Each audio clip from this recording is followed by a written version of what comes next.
Welcome back, everybody, to another DeGrads podcast, your Degrassi rewatch podcast with two actors from the show who have never actually seen it. Until now. That's right. Today we're talking about broken homes. We're talking awkward family dinners, second chances, and whether people can ever escape the stories that they inherit. I'm one of your hosts, Shane Warren Kipple, Gavin Spinner Mason. I'm Mike Lobel, a.k.a. Jay Hogart, and we are resident bad boys at Degrassi. Can we say that? Yeah, I think... Are we allowed to? You just said it. No one stopped you. I don't hear the Fed knocking on the door, but I'm owning it. The funny thing, and it's always commendable to me, Mike, is that we've done about 30, 35 episodes now, and you still haven't even seen your face on TV yet. And actually, I don't want to. So we'll have to figure out how to deal with those episodes because I don't know if I can bear to watch myself on camera. Yeah, well, this one is... I have issues with the episode that we just watched, not with the title though. I sent an SOS to the world. Classic police song. I know. You're as a drummer. I mean, I'm sure you're on the Copeland bandwagon. The Stuart Copeland. I just love watching him and Sting in those studio videos where Sting is making fun of these, botched fills that Stewart is trying to do. And he's like, I didn't realize this song was in 9/8. It's like, no, you shut the hell up, man. The people are going to talk about this. This is going to be the cover of Modern Drummer. And he was right. But their fights were the fights that I had, were the fights that I'm sure you had. Yeah. I've talked to my professional drummer friends about this, my not so professional drummer friends about this, how it's like the sound guy in film. When the boom operator says going again for sound, everyone's like, come on, let's fix it later.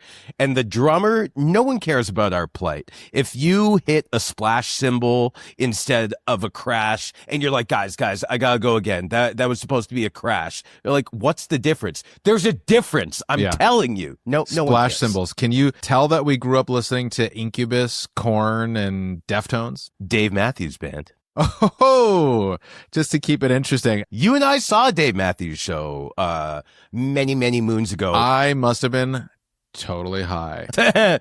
Well, we were... Send an SOS out to us. Yeah. Speaking of that song, obviously, it's the 1979 hit by the Police. And yes, Sting is famously salty.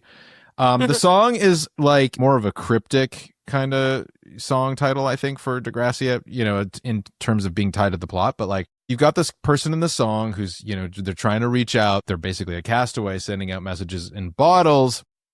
And I took that to mean this is like Sean. He's on a desert island. Nobody understands him. He feels alienated. He feels misunderstood. And the episode has a lot to say about class. It is a classic Capulet and Montague story, but... Oh, that's right, yeah. I believe that was But there is also the literal bottle that Sean takes to in this episode. Oh, man, I didn't even pick up on that. Really? You're a genius. It was forced so to the simple. Trees. I missed the most obvious part of that connection. See, that's why everything two cooks in this kitchen is not too many cooks. That's why. Because each of us are really one half of a cook. That's right. So that's right. We make a whole. Yeah. Together we have a semi-operational system going on here. That's right.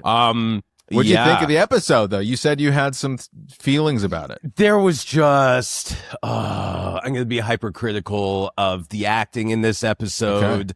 Okay. Even like, for everything amazing about Bruce's directing style, like there were so many campy, weird, awkward, just like actions in this episode. I found, and I know there's only so much he can do with the script. There are certain beats that have to happen, but who wrote the script? Who are you throwing under the bus today? Oh, no. I'm not, like, it wasn't a dialogue thing, but yeah, let's go with the proper intro. So this is Message in a Bottle by the Police, and Degrassi now, season 2, episode 16, Canadian air date, January 17th, 2003, U.S. air date, August 1st, 2003.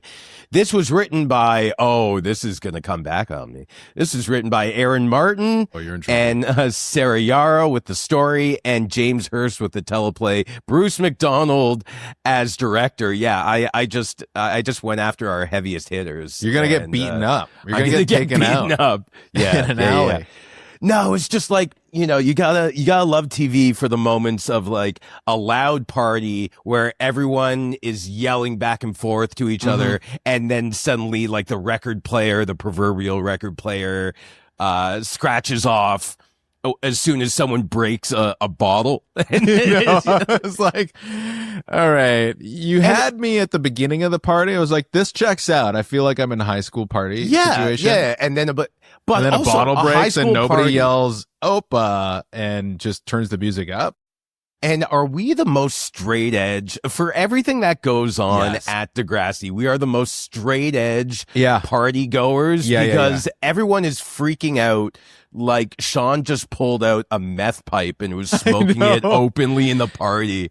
I think the show can't decide what side of the line they want to be on, because we've had some pretty intense behavior in past episodes. And then this is like, he eyes a bottle of alcohol and no one else apparently is drinking at this party. And we're supposed to feel like this is a wildly dangerous situation. So I think we're trying to figure out, like, I don't know, are we like Seventh Heaven or are we Euphoria? I don't really know what it is. Somewhere in between. When you set the bar with your series premiere as an almost tragic ending catfish in a hotel room, right? Yeah. And pedophilia for the season 1 finale, you have, drugs at a party. Now we're freaking out over a little bit of alcohol. Ecstasy. A year later. They've all been on ecstasy. Right. At a party. And now, well, maybe that's why they're cautious. Who knows? Yeah. I don't know. Yeah. Well, we'll figure it out. We'll unpack it. And also, and now that I'm just saying this out loud, in that party, Spinner's, famous watermelon that he came carrying in, we already established that was supposed to be a vodka soaked. Yeah. So now Sean is drinking openly. Like, no, Sean! He's drinking Perrier. Yeah. Spinner's drinking Perrier and doing whippets now. Yeah, that's right. It's all the liquids are what Degrassi has a problem with. The labeled liquids. It's everything the labeled else liquids. is Everything else is a free for all. All right. Let's get into it. Let's hit it. Emma is at Sean's place, the palace, he says, to study chemistry. We know what that means. She almost crashes through his broken chair. Sean's brother Tracker bursts in at that moment, arguing with his boss on the phone. And after hanging up, he quietly communicates to Sean that he and Emma have to leave. They're being kicked out. Why? Who knows? Roll credits. Yeah. He's just like, I got fired. I need to be alone now. There was a part of me that thought he signaled like mom is outside or something. And Sean, like he mouthed something and I thought he was warning Sean, hey, mom's here. And Sean's like, okay, we got to go. That was the only thing that made sense to me. I wasn't. I know. And then she never appears. It was very strange. It was very strange. Yeah. Yeah. There might have been something cut for time from that. There might have been. It tends to be something that happens and leave the audience in, none the wiser and the actors frustrated. That's what happens when they cut things. Yeah. Totally. Yeah. All right. In gym class at school, Sean and Jimmy are impressing Coach Armstrong with their basketball skills when Spinner walks up to ruin the vibe. He wants to know why they had beef in the first place. Jimmy extends an olive branch, inviting him to his party to celebrate the regionals. Spinner still has BO. Yeah. This was also something I'll just go after my own acting here. It was, I don't know. I find certain scenes for my own self-worth. I'll go like, that was decent. That was good. So the last episode, I'm like, yeah, passable. I can sleep all right having watched that. That first scene today, I'm like, what am I doing? It just seemed like I was trying on certain days and I wasn't trying on other days. It didn't bum for me. I thought it was good. Nah. I always enjoy watching you on camera. Well, thanks, buddy. And in real life, while you sleep. Huh. Nice. No, not creepy at all, but you know what? It's nice. Moving on. It's like an extra blanket that I'm wearing. Yeah. I could be. In the hallway, Manny wonders why Emma still hasn't told Sean about dinner with her parents. It's tonight. Emma obviously has failed to invite Sean to a dinner that she's like told her parents he's coming over, and he's not heard anything about it. So Sean is surprised, obviously, to get such a last minute invite. Mm-hmm. Just then, well, Sean actually like doesn't think it's a good idea, but just then Mr. Simpson walks by talking about a Toro sushi being on the menu. He's clearly very excited. Mm-hmm. And Emma begs Sean to skip Jimmy's party. He would be really letting her parents down if he didn't show up to this thing. Yeah. So, okay, fine. But that's one of two times in this episode that there is a last minute invite, like I mean 11th hour invite to an event that should have, like with Jimmy inviting Ashley and Terry. Like, hey, by the way, Terry, I'm having a party tonight. Can you come? Like, these are Jimmy's friends. Who are all the other people that he invited to the party? He invited like 600 other people. Yeah. 3 weeks ago. Anyway, I'll keep doing this. Great. In class, Jimmy is longingly checking out Ashley now.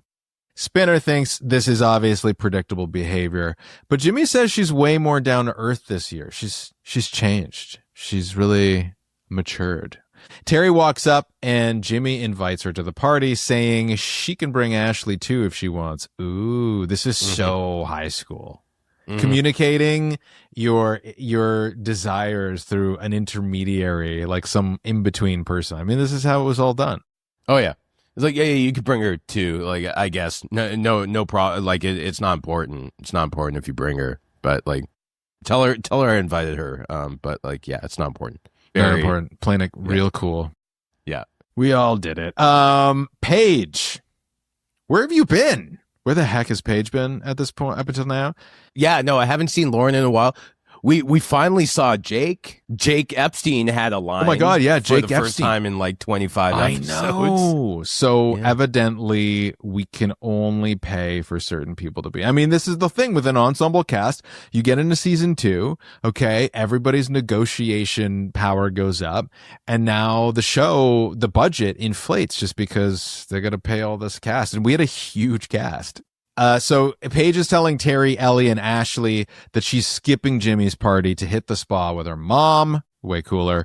They can't believe it. Is Ellie going? Nope. Ashley, you in? Nope. But Terry insists that Jimmy is still into her, and the only way to find out for sure is to go to his shindig. Yeah, and what was Ellie's... I would rather do this than go to that party. Do you remember? No. What was it? Make sculptures out of her earwax. Such a goth thing to do. I used to make those all the time. Yeah. I guess cleaning your ears in general is not a goth thing to do because there's quite a lot of earwax you would need. Yeah, man. Especially because like you got the headphones with like the loud music going. I sound like such a boomer right now. The loud music the kids are listening to, it's damaging your hearing. I still get notifications from my phone telling me to turn it down. It's like, you've been exposed. Exposed. Do you actually? Yeah. My phone tells me to turn the music down, and I'm like, I'm trying to go up. It's terrifying sometimes. I do everything I can to preserve my hearing because, we played amplified music for a long time, probably without proper protection. There is a little bit of hearing loss at the high end for me, as I know. I went for an audiogram in the last couple of years, just a tiny bit, but enough to be like, all right, you really got to be careful now. Yeah. I hate when you're listening to earbuds and you're outside or you're at the gym and you're like, this could go up a little bit more, and you're like, I'm almost at the top. I'm at the top. What is this? Even with ANC earbuds, and then you're thinking, how am I listening to this music at 85% for 2 hours now? I'm just compounding this damage. Anyway. Well, I think though it's hard, old, folks. It's hard to tell though, because I'm not going to do this. I'm not going to do this for 5 minutes, but it's really hard to tell whether or not, like, what's the actual amplitude of your earbud. They change between model. Depends how much power the drivers are. So like the volume at 90% or 100% is different for each earbud. So I actually happen to have quieter earbuds, and I hate it. This is a depressing conversation. Let's move on.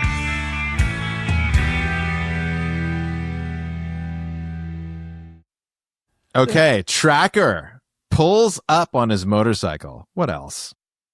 She's not going to drive a car. He's too cool. Sean is pulling on socks with holes in them. He argues with Tracker that they're turning into their parents. Poor, ill-equipped, and now Tracker's lost his job to boot. But Tracker says he's nothing like their dad who blew all the family's money on booze. Besides, he's got a job interview tomorrow. He's trying to do better. Sean doesn't seem convinced. Then he mentions dinner at Emma's, and Tracker seems a little jealous when Sean heads out. You thought he seemed jealous? I feel like he's always razzing Sean, but he's supportive in a, older brother kind of father figure, but still trying to be a friend. I think, yeah, no, I hear you. Maybe jealousy is not the right word, but I sense that he bristled a little bit because Sean is dependent on him and he needs to find a job now. And he's kind of the one out there like working and busting his balls. And I think he wishes he could go out and hang out with a girl. Oh yeah. It's all duty for him. Yeah. He doesn't have any luxuries. It's true. For such a rebel, he's quite nobly focused on supporting He's a rebel family. with a cause, you know what I mean? Oh, that's how you know we are boomers. Okay. Emma, Spike, and Snake are setting the table. Emma's worried they're going to grill Sean when he arrives. She's having trouble relaxing, and they try to calm her down, saying that they will behave themselves. But obviously, she's not too sure about this. Yeah. Later, Sean arrives, and he's there for dinner. The family digs into sushi, naming every dish in Japanese while traditional Japanese music plays. This was such a funny, they're setting it up really well, this sort of like culture conflict. But it's also kind of hilarious. They're basically speaking Japanese and kind of like, right, Sean, right? And he's feeling totally left out. Yeah. I mean, they're worldly. They like to travel. They like to try different cuisines and embrace other cultures. Yeah. And Sean is just not trying to survive. Yeah. Well, he's got other things to focus on, and he hasn't had these chances, these opportunities. Mm-hmm. Sean immediately stabs his Mackie with a chopstick, which I thought was funny. Yeah. Spike asks about basketball. She says his parents must be proud, but Sean quietly explains why. Well, he explains that he doesn't live with them anymore. They're in Wasaga Beach, and he lives with his brother Tracker. Emma tries to shield him from the questions. Sean mentions Tracker quitting his job, and everyone looks worried for him. He's clearly feeling like a fish out of water, and then he excuses himself, which, I don't blame him. This is such an awkward situation. And while he's gone, Emma has a word with her parents. You know what I blame, though? You can't blame him for needing a moment. You can blame Spike in her own home, allowing, no, not for what you think is like the parental grilling. That's going to happen no matter either way. Yeah, right? Yeah, for sure. It's going to happen. We know Sean's a great guy. They don't know him. Yeah. So who is hanging out with my daughter? Yeah. What are your intentions? He's also a year older, right? So they're that's true. And at that age, that's huge. Yeah. That's actually, right? They might not be grilling him enough. Yeah, that's very true. But also, after all this grilling, what kind of host is Spike if he's like, I would like some water, and she's like, yeah, help yourself. Go into the kitchen. No, I'll get it for you. Yeah. No, because true. I invited you over for dinner. You're right. You're absolutely right. But of course, they needed to get Sean into the kitchen by himself. Of course. Which is why that's where he spots the bottle of wine. Yeah. last thing I'm going to say, if you don't have a taste for sushi, I don't have a taste for you. I'm Get sorry. out of here. We can't be friends. We've just, all of our fans just unfollowed. Yeah, right. All right. I'm kidding. Anyway, but yeah, Sean had to find his way into the kitchen to spot that. Of course, wine. We got to get Sean. But how do I always go when I see things like this? I always go to the writer's room. It's like, but how do we get him into the kitchen so he's by himself? And then he has that moment, and someone's like, well, maybe he just goes in for water. Okay, yeah, good enough. We got to get this out. Yeah. Everyone knows Spike has no idea how to host a proper meal, right? Right. Okay, so this is no one will question it. So in the kitchen, he sees the bottle of wine. What better way to grease the wheels, shall we say, to take the sting out of meeting the parents for the first time? He pours it into his water glass and secretly chugs it before returning to the table. He chugs 2 of them. Yeah, he chugs it twice. How long do they expect it to take him? It's like, why are you chugging water in there, Sean? Just come back to the table. I don't know. Yeah. Now, here's what I've got a problem with in this episode. All right. Over pie, you're going to have apple pie after sushi? I mean, they went to all this trouble to like play the music, and they're speaking Japanese, and they're doing it all right. They're practically wearing kimonos. They're real appreciators of Japanese culture. And then they bring out an apple pie. I just, where's my green tea ice cream? I just, Yeah, it's a good point. Yeah. Even Where's a mango ice cream, mango, or like some anything. kind of cool, some sort of like a fried, like coconut tofu fry type of situation. Mm-hmm. Yeah, so many things. But once again, Spike doesn't know what she's doing. Nope. So she's desperately trying to make small talk with Sean and Snake. Yeah. The dinner is clearly dying. Mm-hmm. There's a huge awkward pause that you could drive a freight train through. When Sean passes the pie, he accidentally knocks over a bunch of glasses, soaking Emma because he's trashed. She runs to change, and Spike says it was nice getting to know him like this, then offers to pack up leftovers, saying, a nice home-cooked meal. Mm-hmm. Sean hears this as, oh, I'm a charity case. Mm-hmm. He gets really embarrassed, and he bolts. It was an insensitive thing to say. You could have just said, I'll give you some leftovers. Spike, like, that was a Freudian slip. Totally. She did mean that. She really did mean that. Yeah, totally.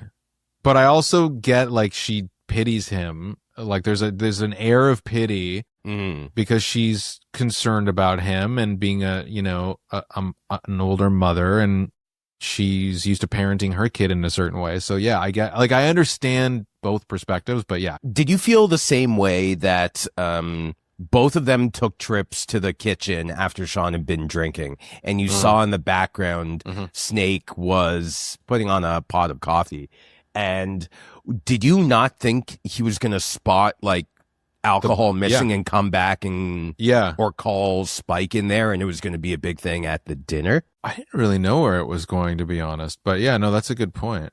Do we think that those awkward pauses, the whole dinner was awkward, but did you think that the awkward pauses afterwards were because Sean was drunk and just didn't care to even try anymore? I took it as like he's kind of disassociating a little bit and using alcohol to do that. Like, nothing can hurt me if I'm protected, and almost like he doesn't really have to answer any questions, kind of half-heartedly applying himself to the conversation. And that's kind of what I thought. Yeah, dissociation. Yeah, that's a good call.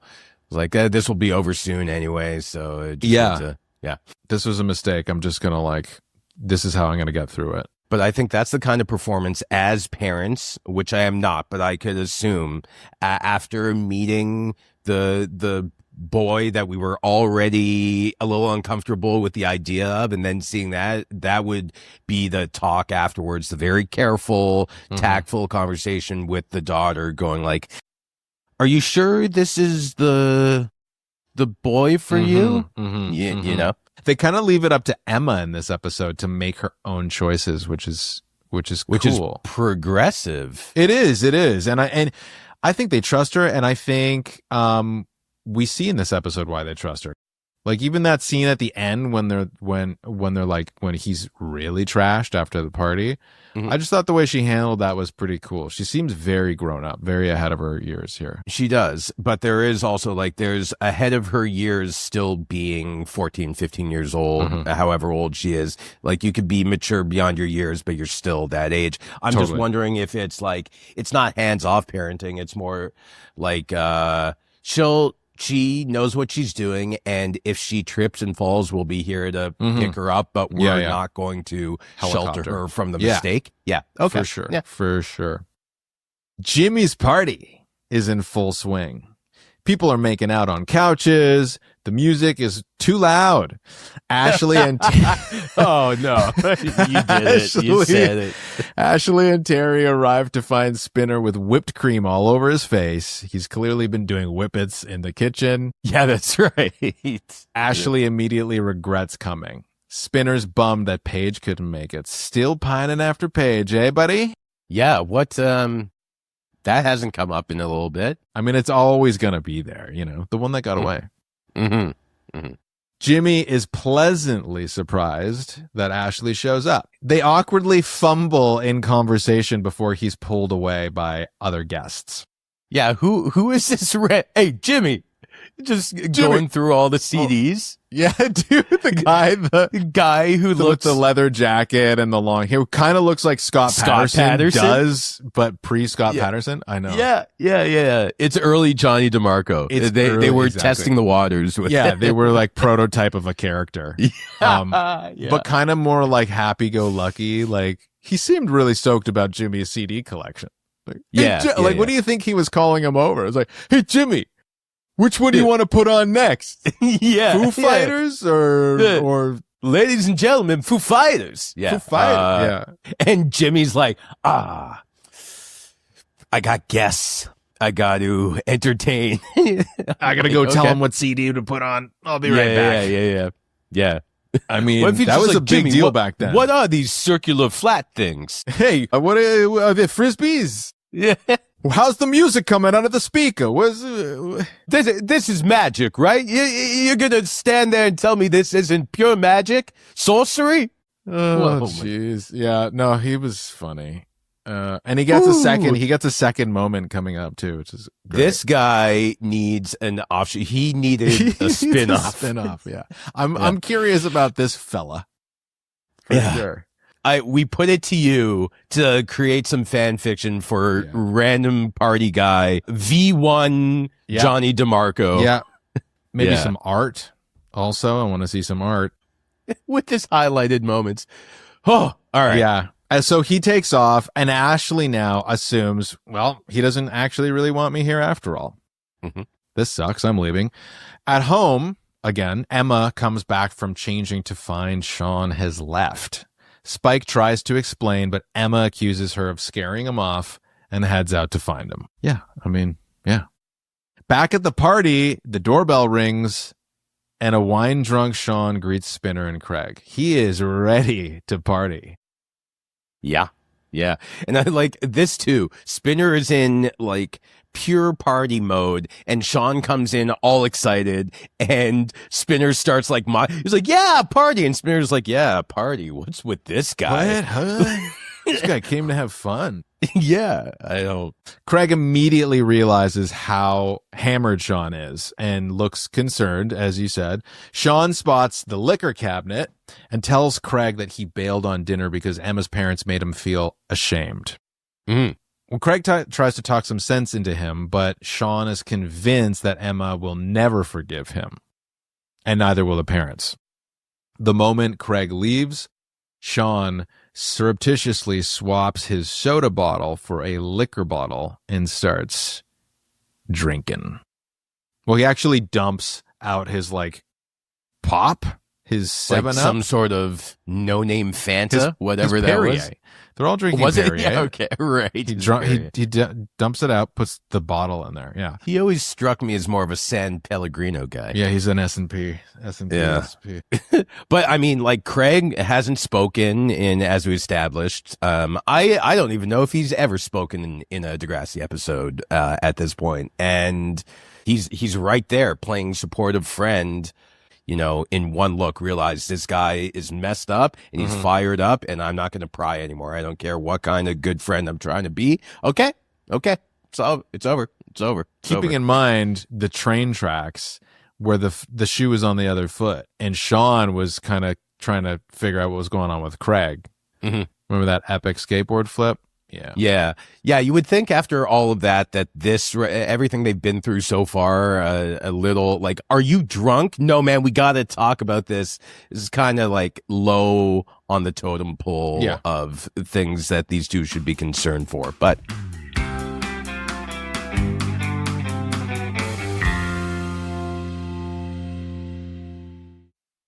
on the dance floor now, everybody is moshing to pop punk. Or I guess a facsimile of pop punk, because this is not a licensed track. This is made up for the show. When Ashley gets hit on by that cheesy rocker prototype of DeMarco that we were just talking about. He's so happy and pleasant, though. He's such a nice dude. Yeah. But she doesn't think so. She's out of there. But Jimmy stops her, saying they still haven't had a chance to talk, and she's actually the one that he wanted to see the most.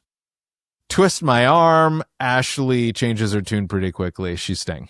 First time she smiled in a whole bunch of episodes. In a season. He also had like the double hand. Like, did you see he's got both of her shoulders? It's a lot of like that in the whole episode of like shaking people's shoulders and grabbing them and holding them.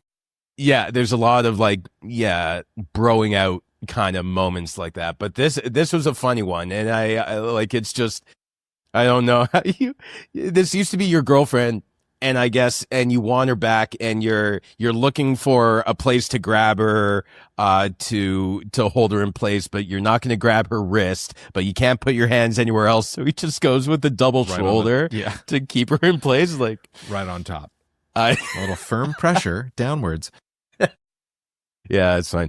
I will say commendable to Melissa that her feeling of being uncomfortable at this party was palpable. Sean, we're with Sean now, and he's working his way through an almost empty liquor bottle when Emma finds him in the mosh pit.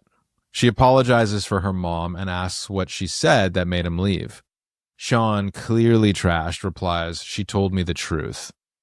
Emma tries to wrestle the bottle away from him, and when that doesn't work, it ends up smashing on the floor.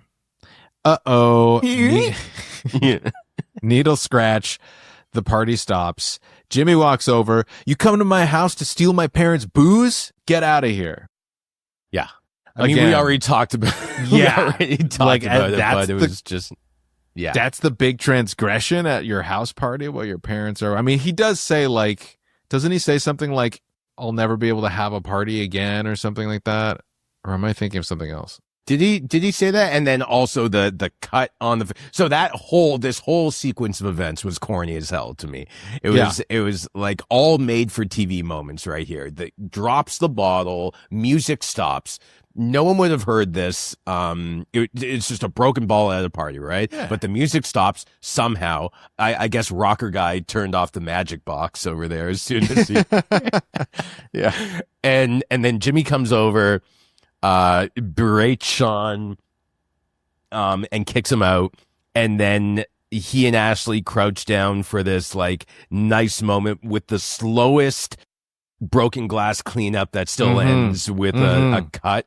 Like he's somehow managed to cut himself by picking them up individually the most delicate way possible. But whatever, I liked it.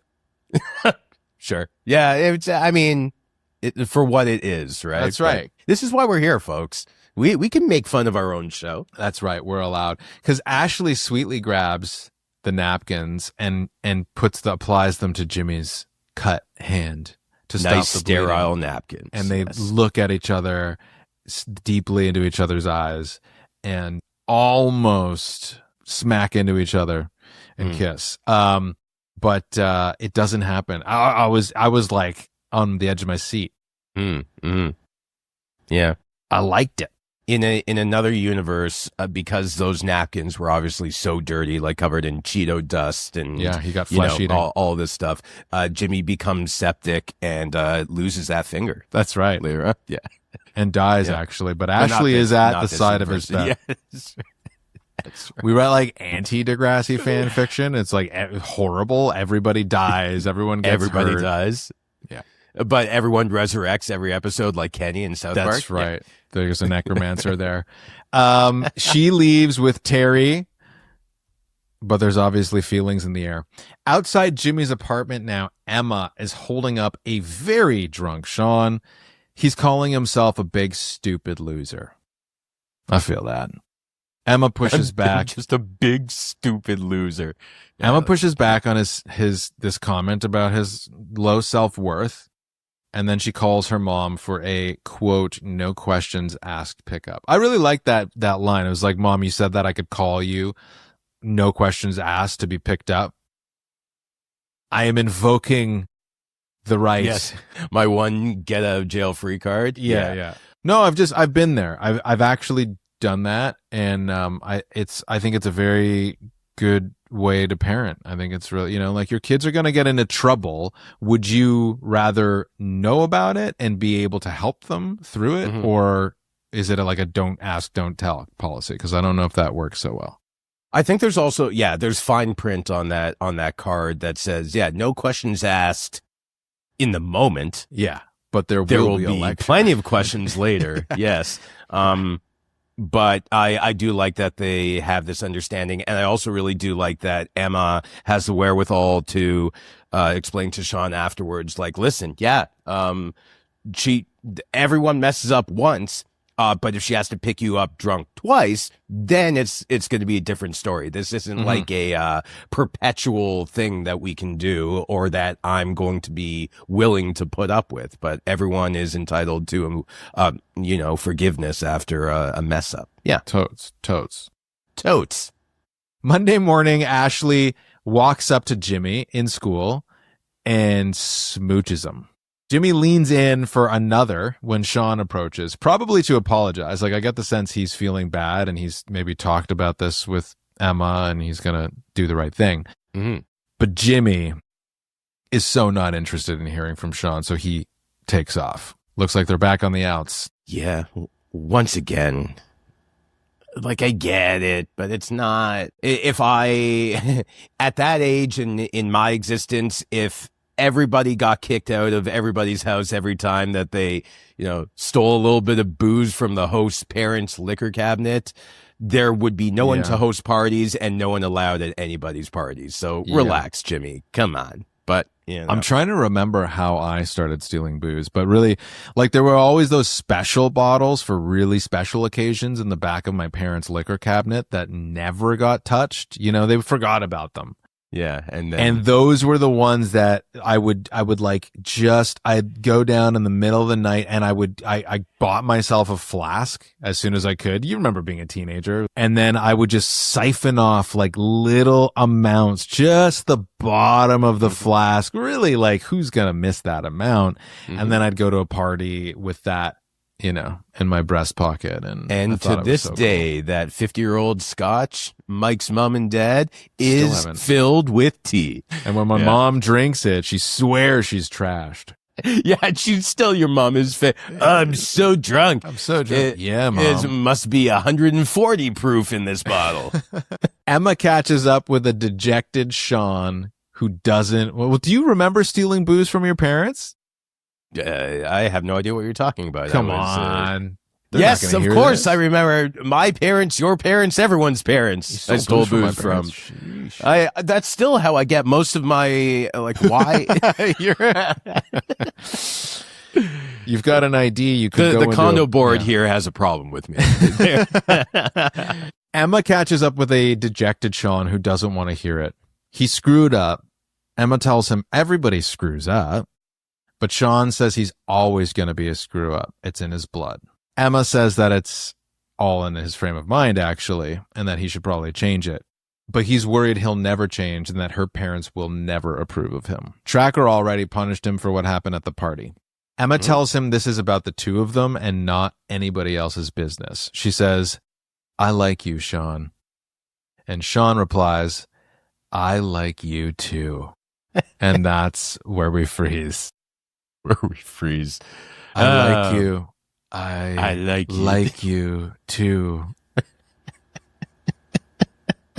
It's cute. Almost. Almost. L word, the big word is it's too hard to say. Yeah. I kind of love you. Yeah. You definitely feel it though. You're like, I'm obsessed with you. I can't do anything without you. I can't even survive. I can't breathe without you. It was a nice moment. I totally understand where Sean is coming from, because so much of the fear, I mean, everyone's fear to some degree is ending up exactly like your parents, right? Yeah. Especially if one of your parents specifically is someone that you don't hold in high regard. Mm-hmm. And to Sean, that's both of his parents. Mm-hmm. I don't think he really looks up to his brother either, even though his brother has made some proper noble sacrifices for Sean. Sean still nitpicks at the things that he feels are reminiscent of their parents, right? So for him saying like it's in my blood, I totally get that. Like when you're down and out, when you're in that headspace, you're like, this is my destiny. Like there's no escaping this, no matter how nice you are and no matter how you try to frame this, that things will get better. This is who I am. This is my bloodline. It's my birthright to be this way. I agree. And it's like, I think it's common for me in my whole life. I've oscillated between, no, like I am better than this. You know, when you make a mistake and you suddenly see this behavior, that reminds you of something that your parents did that you don't like. It's hard. It's a hard pill to swallow. You feel resigned to that. Like I'm trapped in my destiny to become them. But then I always find myself oscillating because on the other hand, it's like, no, I think we're all a little bit better than our parents. Not to say that all our parents are inherently bad, but like we're always trying to improve on those things that we thought we needed improving on. And that's my experience. Like I'm always going back and forth, beating myself up for it a little bit, and then kind of appreciating how I've changed the recipe for the better. Yeah, and even I could get behind that even if you end up being too similar a version to, say, let's just say to your father, then makes you comfortable, you can at least take solace in going like, but I smoothed out some of the rough edges. Yeah. Right? I totally know what you mean. I made a film about it recently. Yeah. So, and I still wrestle with it, and I still have like, you know, I get feedback, you know, some of the criticism of the film is like, you're too hard on your dad. You're too hard on your parents, you know, suck it up. Mm-hmm. You're a big baby. But then criticism on the other side, which is like, you weren't tough enough on them.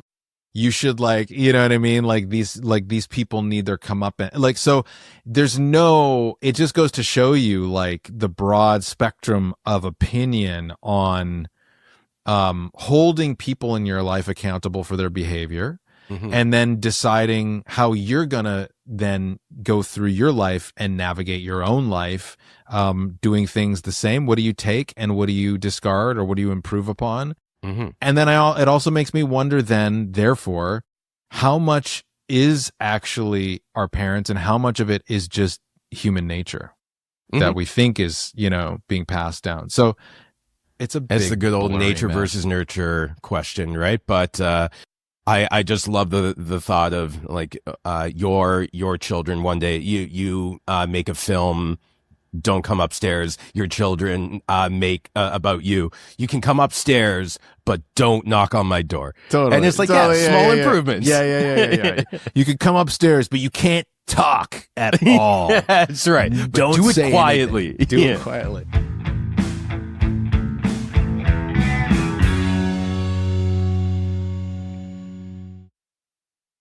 Great episode. For It was charming. It was super charming. Nice to see a big cast at a party. Yeah. It was fun. fun. Yeah. Those were always fun days, especially when you just got paid your daily rate for not having lines and you could just come and hang out and not have any stress at all. Yeah. Well, we love hearing from all y'all. And we've got a very active Discord where you can fire questions at us. You can also send your questions to degradspodcast@gmail.com. And we read everything, even though we might not get to it. We also have a Patreon. So if you like the idea of getting commercial-free video episodes of the podcast you're currently listening to, where you can see our faces, please find us, DeGrads Podcast, on Patreon. Support us there. We love doing this podcast, but honestly, we could not do it without your support. So that just kind of puts a little bit in the gas tank for us to get this thing out to you. I was watching Patreon pop off this past week. Everyone loved seeing Ryan back there. Oh, man, we loved having Ryan. He was a good guest. He was one of the few that it literally had been zero contact since he was gone from Degrassi. And so I don't know many actors on the show who've spoken to him at all in that time. No, neither do I. And it was nice for him to set the story straight on him leaving the show and the Drake video. I like that he brought that up because I didn't want to. I thought totally. And it's like when we have cast on the show, we don't want to scare them away by hammering them with the hard hitting questions all the time. So we leave it really up to designing this the way that they want to do it, this interview. And I was pleasantly surprised he wanted to go there. All right, let's get to these questions. We got a bunch of hungry listeners here and they need to be fed. Not hungry hippos. No, not hungry hippos. N-Bean says, in message in a bottle, which is convenient because this is the episode we're talking about. Was Sean's embarrassment about taking his shoes off meant to appeal to American audiences, or was it simply a plot device? Sean taking his shoes off? Yes, because there's this whole cultural difference between Americans and Canadians, which is about what you do with your shoes when you visit someone's home. Do you leave them on or do you take them off?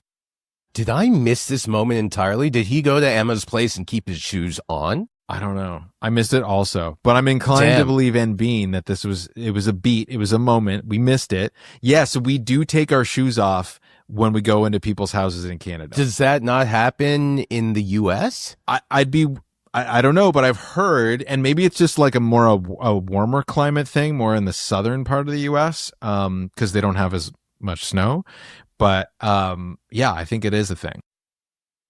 I don't know. Canadians take their shoes off indoors primarily to keep out snow, salt, mud, and slush during the long winters. I thought it was just a respect thing. It's not you're going to track dirt and sludge in the wintertime, but you're also going to track other crap in the summertime. So yeah. No, I get it. I get it. My South African family thinks it's hilarious that I take my shoes off. Really? Yep. They're like, weird. Oof, look at those little feet. Yeah. It could be in certain areas, it could be more about the critters that exist. It's no, trust me, there's never a point where you want to be barefoot inside or outside. No, but I don't know. I really don't know. I think it might be a state by state thing, but let us know, folks, what you guys do. But yes, we do take our shoes off, probably because we have snow and salt and all that stuff. Did you say let us know or let it snow? Let it snow. Let us. I actually said let us now. Oh. Yeah. Okay, rabbit. All right. Fernando says, this is also a Discord question. Fernando asks, who do you think are the most interesting characters in season 2 and why? Oh, we have to play favorites? Okay, I'll do what my parents did. Actually, I'm going to have to think about this for a second. Mike, how about you? Everybody's got a tinge of mystery. We have a bunch of new characters. We've got Ellie. We've got Marco. Well, we've gotten into Marco a little bit here. We haven't quite gotten to Ellie enough. Mm-hmm. And I know that it's coming, so at some point in the future. So those would be my top picks. Mm-hmm. Just very curious. Earlier in the season, I would have said Craig and Paige, but we haven't seen much of them. So now I'd say as of late, the most interesting character for me would be Marco, because of what he's going through. Yeah, JT. He's a ball of laughs. He really is. All right. Awesome. Thanks for the question, Fernando. Eukaraya also, I just wanted to point this out on Discord. Eukaraya asks if we can start sending questions for Melissa's upcoming episode. I would just say on Discord, send all the questions all the time, because we've got a better way of tracking your questions now. So less of them will slip through the cracks. And if you anticipate there's an episode coming out and you have a question about that episode, just fire away and we will get to those. We also get email questions from you, and we've got one here from Kristen. Kristen says, I've been a huge fan of Degrassi, The Next Generation, since I was probably 6 or 7 years old. And I am so beyond happy you guys have a podcast. I can listen to it now as an adult, 25. My mom originally got me into it and used it as a guide for me growing up. Totally. On what not to do and what to do and how to be a friend. I found your podcast and started rewatching it and love how deep the show was, even without diving directly into it every time. Thank you all for being so authentic and giving your viewers the space to talk to you and to listen to you and hear more sides to the show. You guys rock. I guess that was just a nice comment and not a question after all. But yeah, you read that one on purpose. Sometimes I like to gas it. It worked, Mike. I'm feeling pretty damn good about myself. Gotta leave right it now on a high note. You know what I'm saying? Yeah. No, I love the enthusiasm. I love that people are taking the time to go in and comment their reviews on every episode that we just did. We have a loyal, dedicated community, and it's so fun to watch, and we do not take it for granted. So thank you all for participating. This was supposed to be interactive, and it's very much going that way. Yeah, for sure. And we will be better at trying to give you heads up when we've got confirmed guests, so that you can ask specific guest related questions before we record the pod. Absolutely. Mike very eloquently put, and I think that just about wraps it up, you know? That wraps it. Puts a nice bow on it. Yeah, thanks for hanging out with me today. Speaking of which, just as you say, Bo, my car is in for service right now. And, when I was leaving, obviously someone had just purchased a new car and they were picking it up. Oh. And I don't know if this is Hyundai internationally, but there was a big bow on the hood. Nice. I've never seen that before. It made me smile. It's cool. I hope you're enjoying your car, family. You didn't just get in there with a Sharpie and sign it? So. Yeah, it's Shane Kipple. This has been another fantastic, epic episode of the DeGrads podcast with Shane Kipple, Mike Lobel, and nobody else, because there's not always room for that. We will talk to you all next week. Adios.